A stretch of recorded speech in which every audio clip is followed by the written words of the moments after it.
After 1945, across a continent ravaged by war and famine, Europe's people looked for a way to rebuild for the future. Displaced persons returned home or made new homes, as Europeans have for many centuries. A handful of European leaders decided that the best way to prevent war was to share the things which nations had been fighting for, and to build closer bonds of friendship and trust.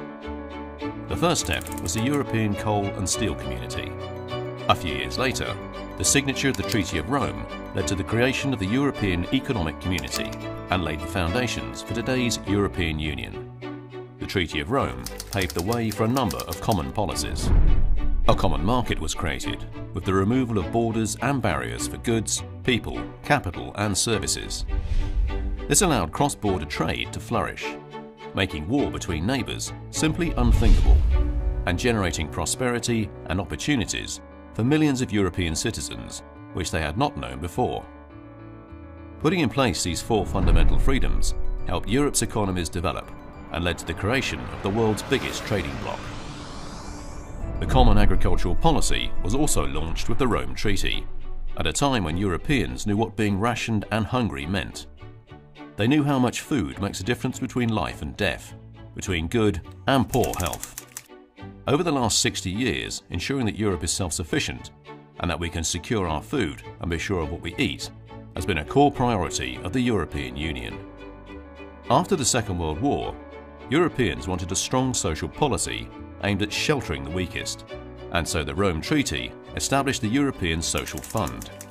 Today, over 1/3 of the EU budget is spent on economic and social cohesion. The European Union was founded on coal and steel. Today, the European Energy Union will ensure that Europe has secure, affordable and climate-friendly energy.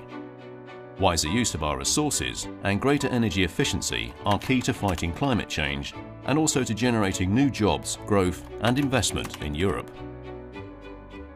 Over time, new challenges emerged in Europe, with technological progress, globalisation and several enlargements of the EU. This called for an extension of the fundamental freedoms into new domains. In May 2015, the Commission launched a strategy for creating a digital single market, providing people and companies with better personal protections online and creating the right conditions to maximise the potential of the digital economy. In 2016, the President of the European Commission, Jean-Claude Juncker, called for a European pillar of social rights in the euro area to address crucial social challenges, including poverty and income inequality.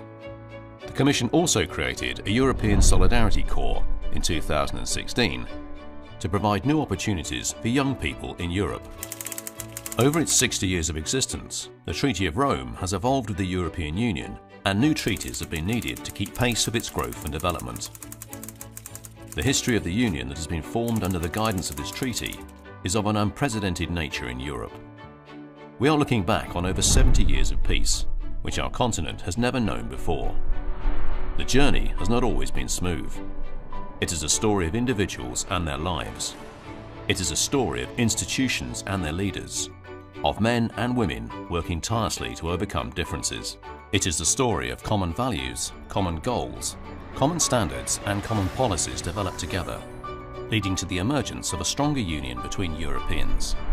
In a globalised world, today more than ever, united we can shape the world and secure our place in it.